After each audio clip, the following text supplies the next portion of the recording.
Taxes, they're everywhere. They're like bugs. Everywhere you go, there's taxes, and you need to learn how to minimize your tax liability, and you can find out about that right after this on Financial Fact Friday.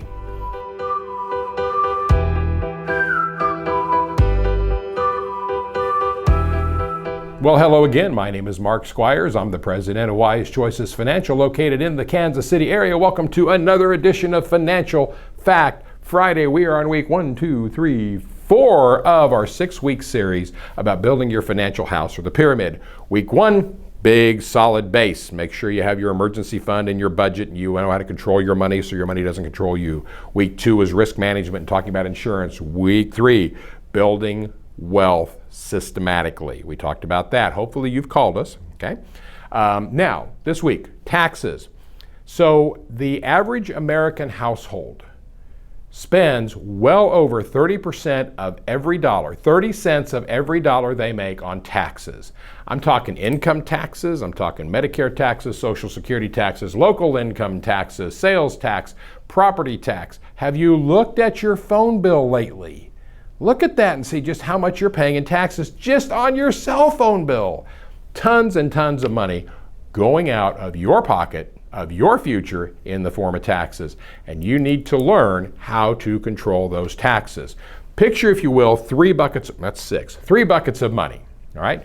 One bucket has money in it that is taxable today. Like a CD at the bank, or if you set up that investment account and it's in your name, the one we talked about last week, that money is going to be taxable as it grows, either through income or capital gains taxes, okay? You're going to pay taxes on that. There's another bucket of money that we call the tax-deferred bucket. And in the tax-deferred bucket, you have things like your 401k, your 403b, IRA, SEP Simple, and I could go on, 457, 401a, there's all kinds of them.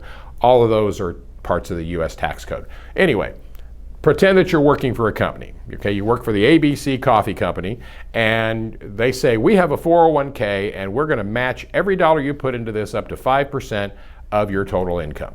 So let's pretend that you're making, I don't know, $100 a week. Get another job if that's what you're making. Anyway, $100 a week, because this is easy math for Mark. And you're putting $5 a week into that, and ABC Coffee Company is putting another $5 in there. So how much money went in? $10.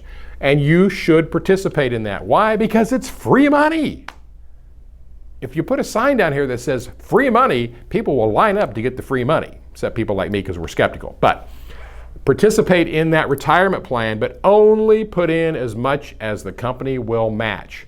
Because when you're in a tax-deferred account, that means you're not going to pay taxes on the money now. So what does that mean? You're going to pay taxes down the road. I got a business proposal for you. Here's how this works. You put all the money up for it. You run the business on a day-to-day basis. You take all of the risk. And in about 30 years, I'm going to show up and tell you how much you owe me. Well, that's what tax-deferred money is with the government. And I'm not saying it's bad. I'm telling you, understand it. So put the money in the retirement plan. That's tax-deferred. It will grow, but down the road, you're going to take money out, and when you do, you pay taxes. Now, the third bucket is what we call tax-favored. And that's money you can put in that bucket that you've already paid taxes on it, but it's going to grow in such a way that you will never pay taxes again based on current tax law. Things like Roth IRAs, life insurance, municipal bonds, all kinds of ways to do that. Great ways to put some of your money away. Here's what you don't want to do. You don't want to put all of your money in this bucket, or all of your money in this bucket, or all of your money in this bucket. Spread it out. It's okay to pay some taxes now, right? It's okay to put some money away, especially if the company is going to match that for you. And by the way, if you've left an employer, if you've left a job, if you got laid off or you quit or whatever, you might think about not leaving that 401k at the old employer. Don't feed at the old company trough unless you have to, right? So spread it out among the 3 buckets, but put a good share of money in that bucket that's not going to be taxable in the future, okay? Because you need to minimize taxes. Drive an older car so you don't pay as much in property taxes. I know if you're in Florida, you're like, what's property taxes? I get it. But if you're in Missouri, you know there's property taxes. If you're in Kansas, there's property taxes. Okay? And one last thing, if you own a home and you get your property tax assessment from the county, the little love note that comes about May or June, take a look at it. get a hold of a good real estate person and say, hey, could you run a comparative market analysis on this? Be willing to pay them for it. They are professionals who get paid for their time. But if you call a real estate broker up or an agent, say, hey, could you run a comparative market analysis just so I know what this place is worth?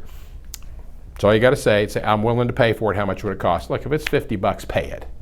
It's worth it.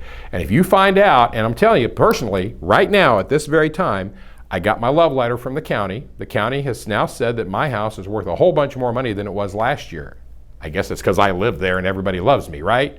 It's not like we improved it a whole lot. So I called a real estate agent friend of mine, said, hey, would you mind running a comparative market analysis? They're going to do that for me. I'm going to go to the county. I'm going to say, yeah, you say it's worth this, but the market says it's worth this, and I'm going to ask them to lower my property taxes. Look, we can teach you more about that as we go. But if you want to learn more about those three buckets of money, here we go, 3 buckets of money, then reach out to us. It's as simple as texting us or calling us at 816-841-9141. Reach out to us on the web at www.wcf-kc.com. If you want to know how much the average American family really spends in taxes, check us out at debtfreedestination.net. Lots of websites here.